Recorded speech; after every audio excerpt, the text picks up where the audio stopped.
Salut fraților, bine v-am găsit la un nou video. Astăzi vă voi arăta că am luat să fac frâna la scoter. Și asta e ca pentru frână. Și să vedem dacă cum pot să fac în față aici. Scot din pungă, haideți să scoatem din pungă. Că nu se vede așa. Așa, scoatem din pungă. Să vedem.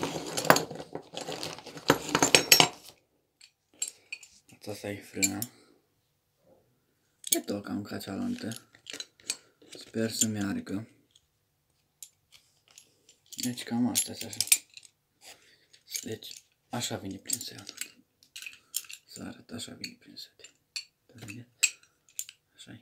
Asta e maneta la frână. Și cam asta. Aici vine pentru oglindă. Aici vine pentru oglindă. Eu nu pun oglindă. Deocamdată nu-mi trebuie.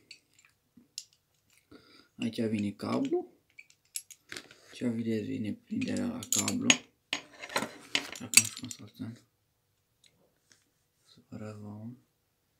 Vedeți, uitați aici, atât vine prinderea la cablu aici.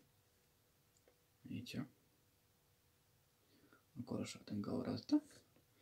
Ce iese cablu. Nu ai cine știe ce. Asta e pentru oglinda asta. Asta vedeți, gaura asta aici se prinde oglinda cu filet. Eu de pe stânga nu pun oglindă. Și chiar exact ca aia altă care am avut eu vechi. S-o rup, dar e bună. Și trebuie să schimbăm și am luat și una de rezervă, așa că